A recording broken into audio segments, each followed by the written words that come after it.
name is Luke Osterritter, and this presentation is called A Deep Dive into Dismantling Disinformation.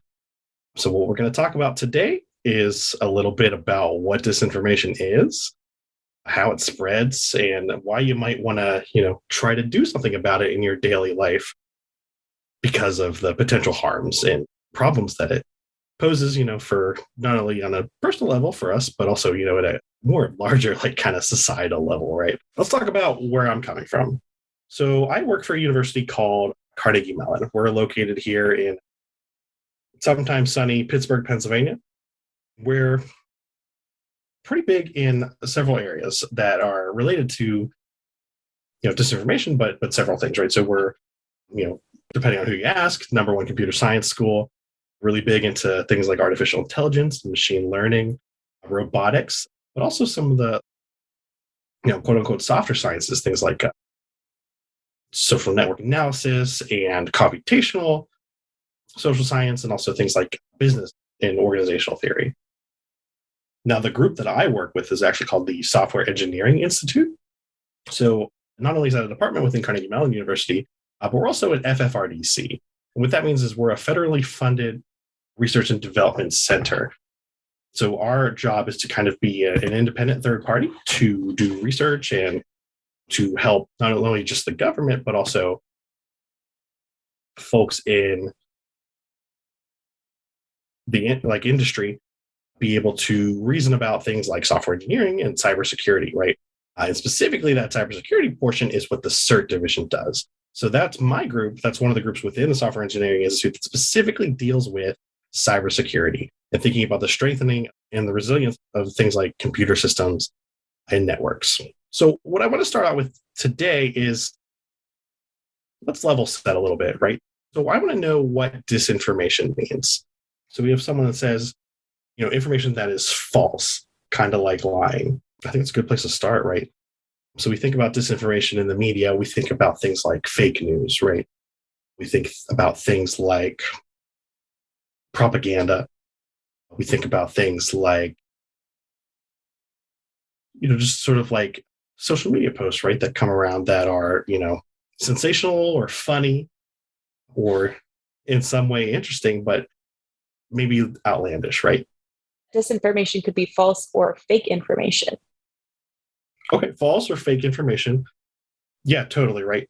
So I think that we kind of use it as a blanket term, and again, that's okay.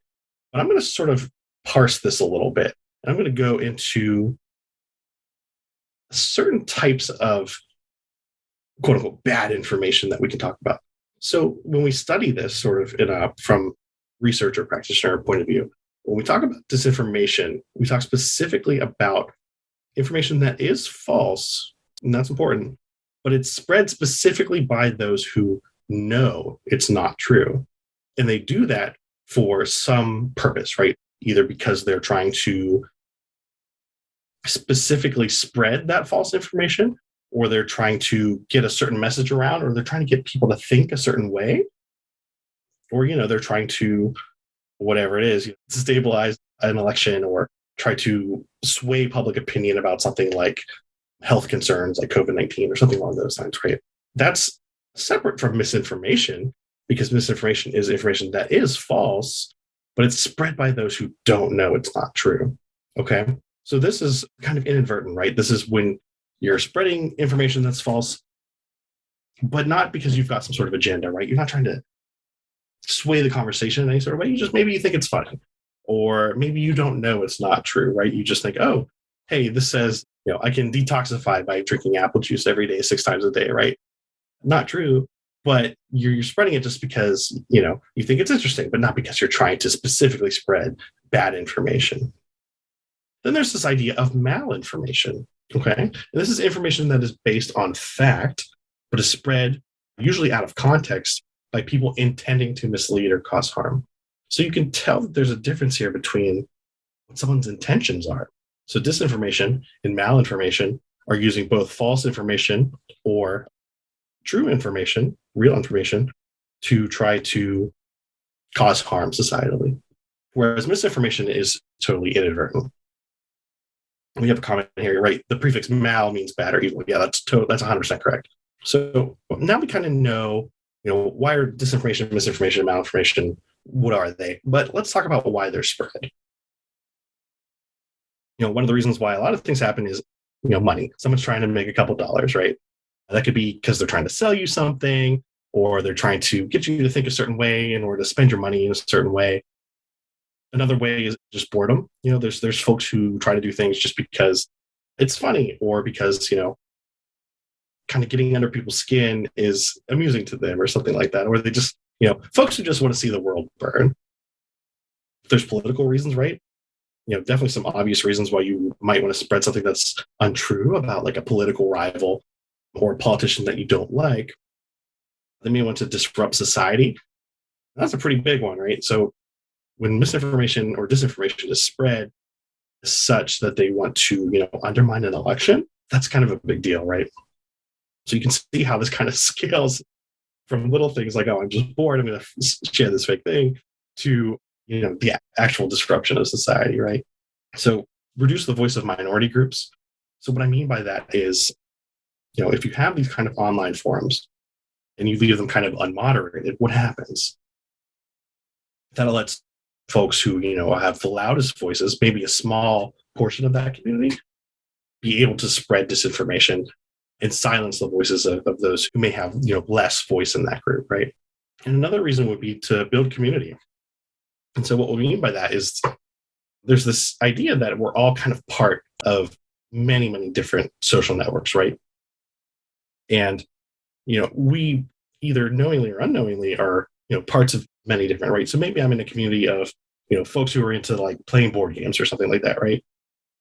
If people spread disinformation on purpose in that group to say, maybe, oh, this creator is bad, or this company is bad, or something like that, and that gets spread by the folks who are part of that community, then me seeing that, I become to know, oh, you know what? If they say that they think this way about one creator or one company or publisher, we must all think that. So now I think that way. Okay.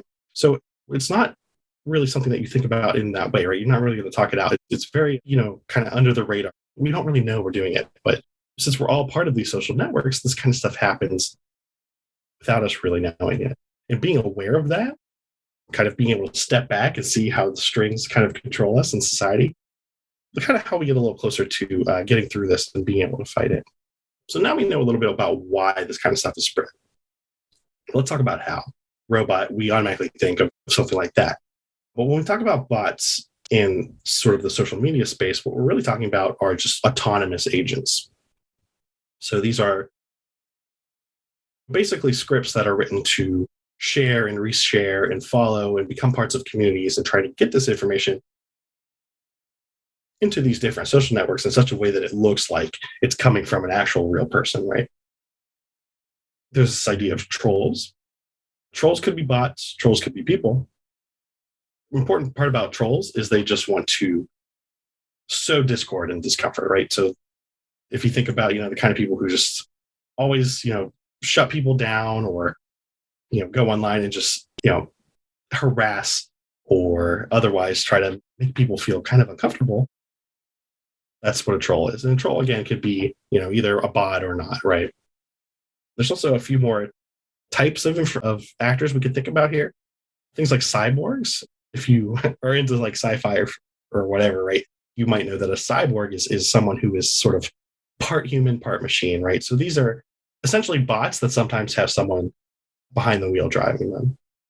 And then there's this idea of sock puppets even too, where these are just totally fake personas, right? So you might say as yourself, like, oh, look at this cool video game I created. And then you'd have a sock puppet come and comment on the same thing and says, oh yeah, this is so cool. I played it, it's awesome.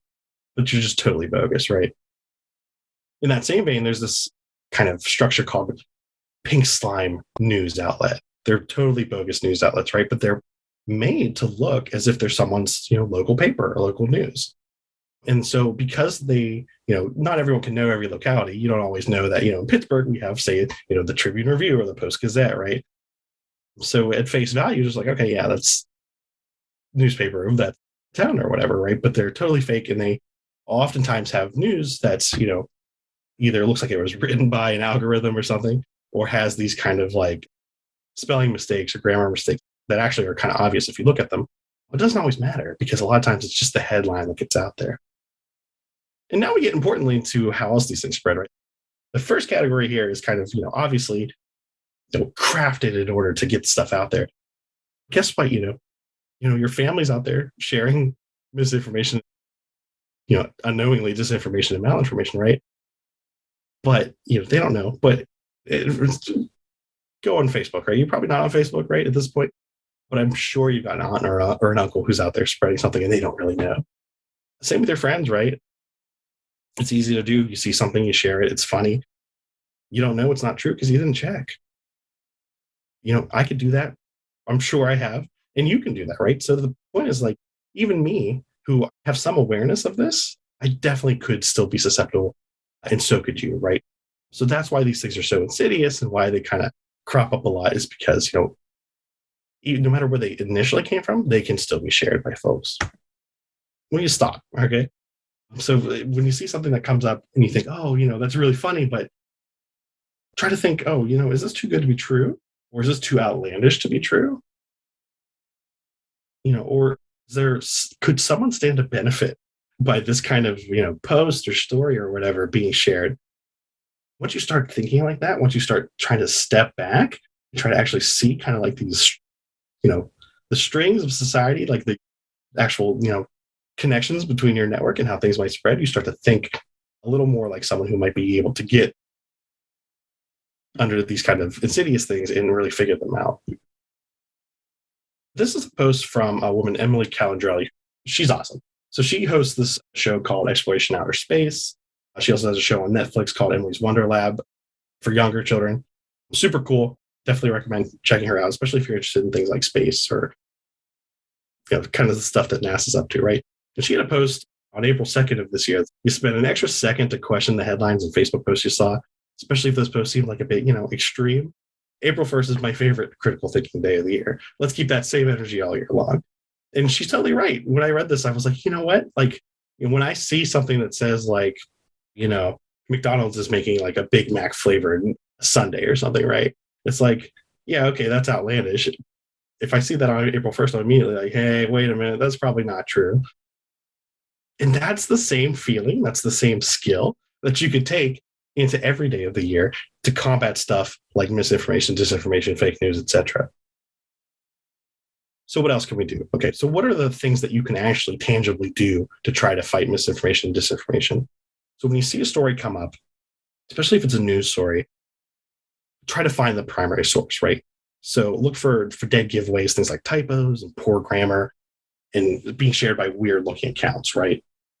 Another thing is check the date, right? So it could be that, hey, someone shares something that's like, oh, look at this thing that just happened yesterday. Someone's out there, setting off fireworks outside our door right now, right? Like, but, if you take a look at that, it's April. That post might be from January 4th, right? Now, that's an innocuous example, but that's the kind of stuff that happens.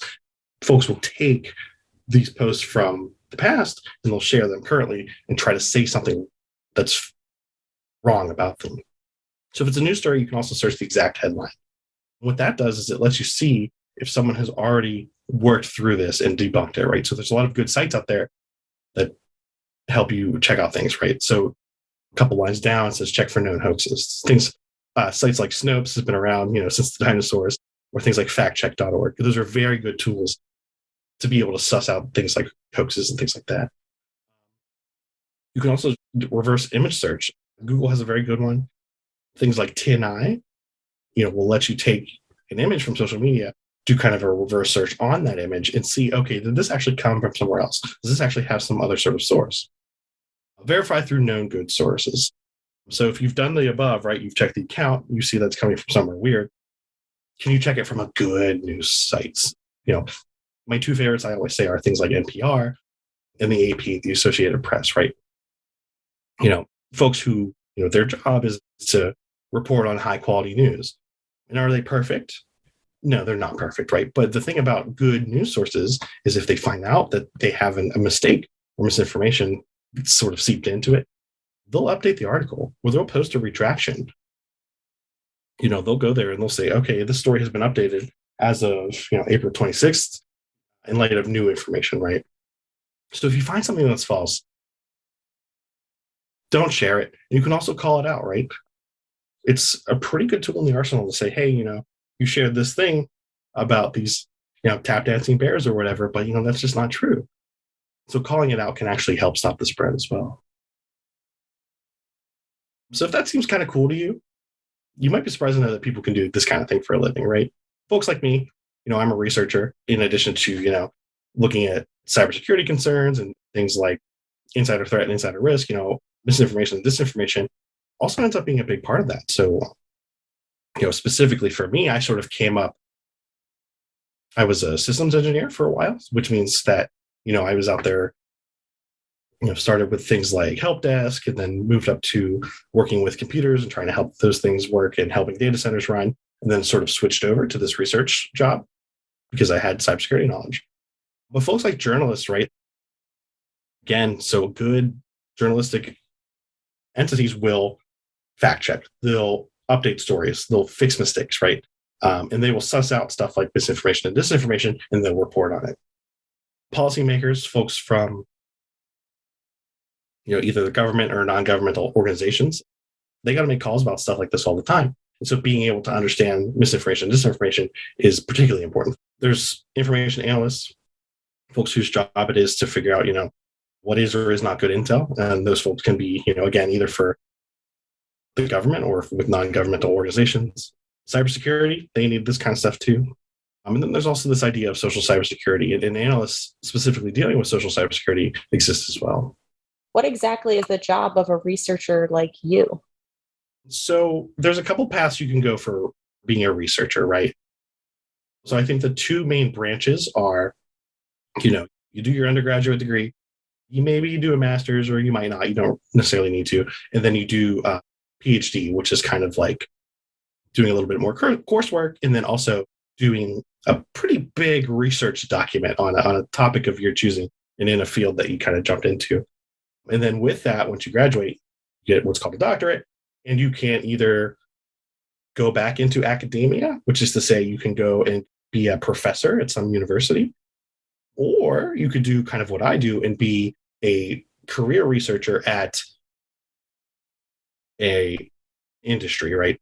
So I'm in a weird space because I work for a university, but I'm not a professor. But you totally can do stuff like that, right? So there's research, things like that, either exist as part of a university or they just are part of, like your Facebooks and Googles and folks like that. Or even spaces like FFRDCs, places like SEI and MITRE, and even JPL, right? If you're interested in space and science of that nature, the Jet Propulsion Lab is an FFRDC that works for NASA, right?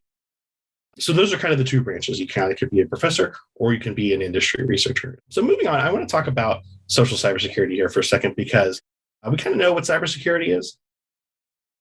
It's hacking machines, it's harming confidentiality, integrity, and availability of data.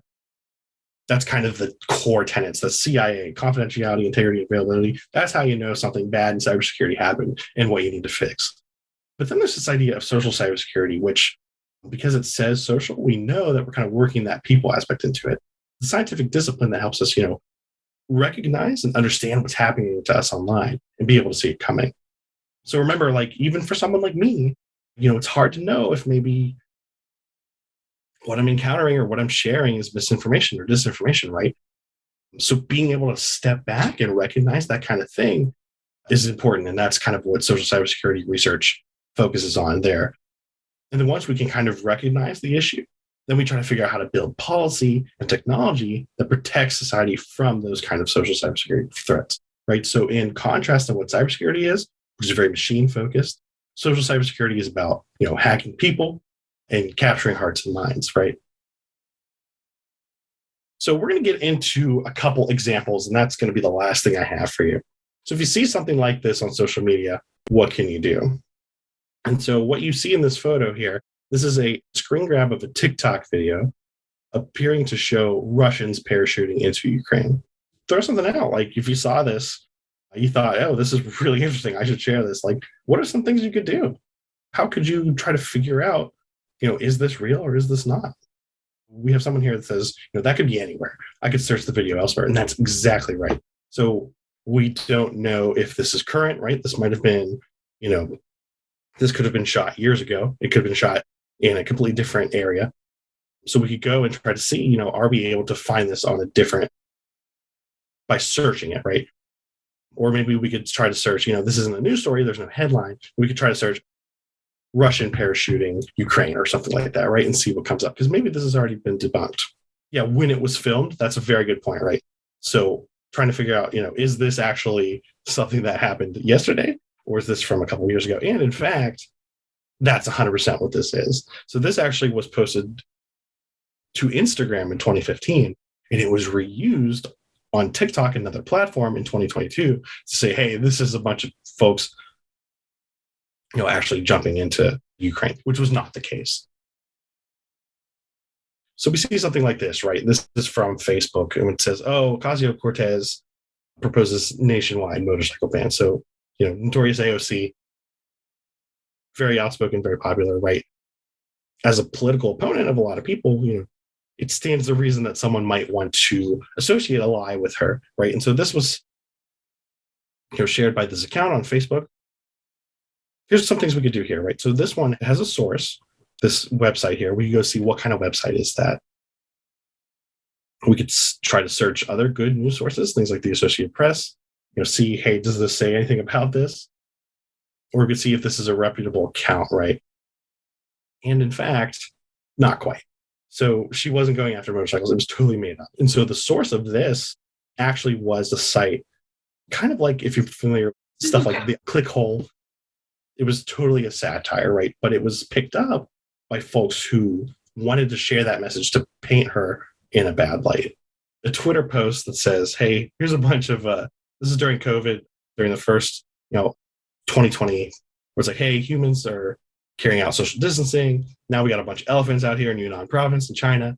They're looking for food, but they ended up drinking a bunch of corn wine, and they got so drunk that they fell asleep in a nearby tea garden, right? So this one is, you can see why maybe this would be shared, right? Because that's super interesting. It's very easy to say, oh yeah, since humans aren't messing with them, they're out there in the tea garden getting drunk. Not only was this not true, the photo is real, but it didn't happen during the lockdowns.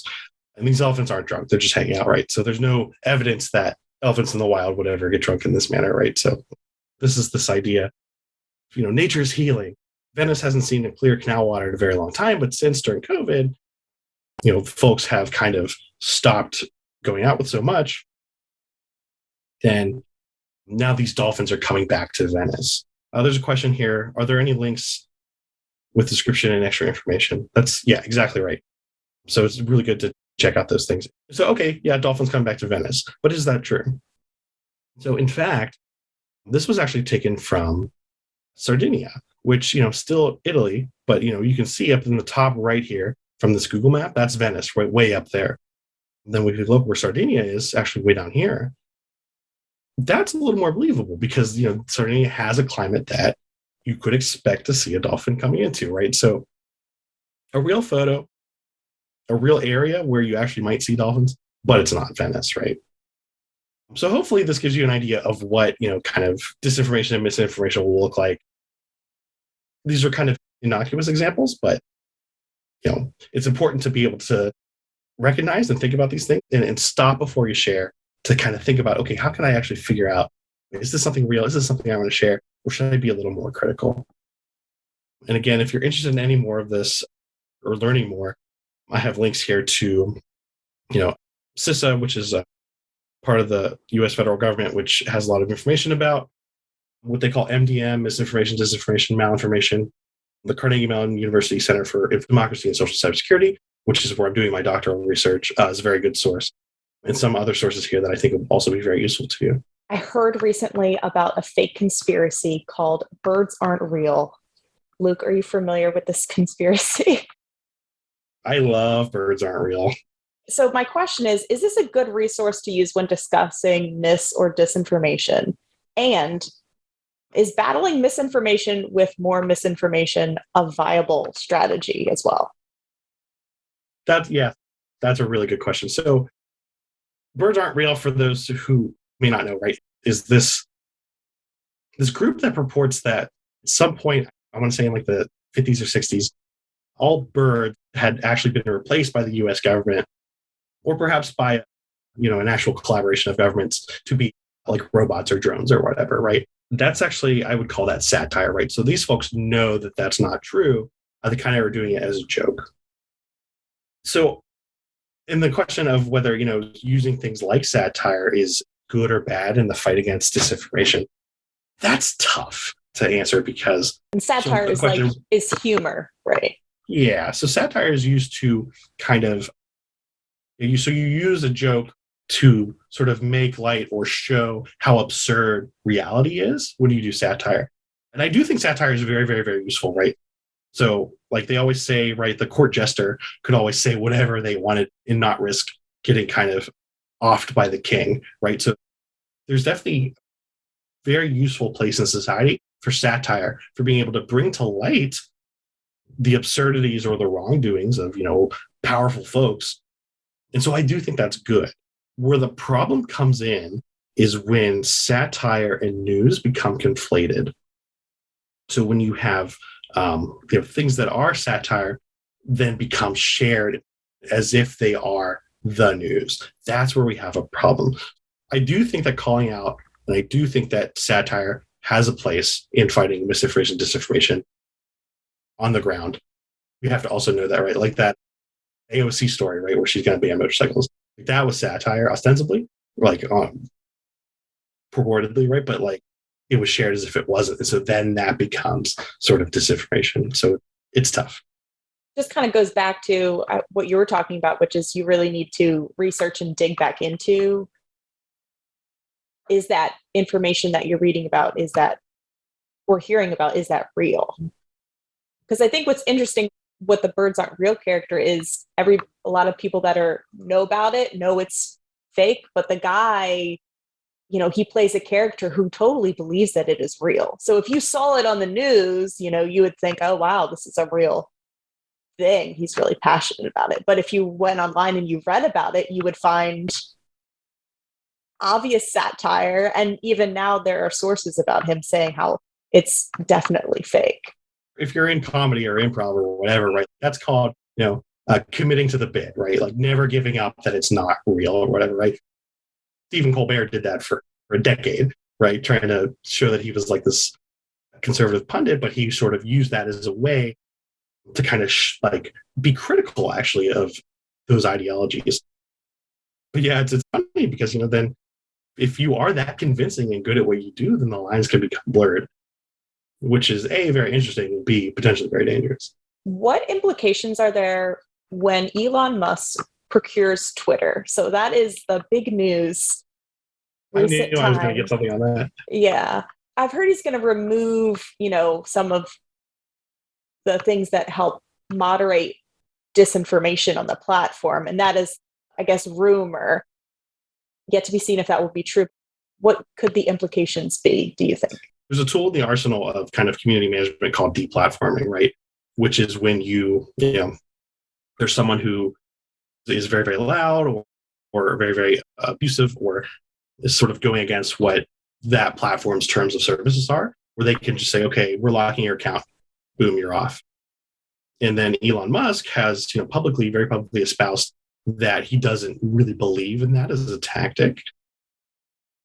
And so, given that he is now potentially or will be very soon at the helm, yeah, there is the very real possibility that kind of practice that Twitter does to great effect to kind of remove those sort of minority but very loud voices to allow other voices to come through, right? So if that goes away, then you sort of lose that tool in the arsenal.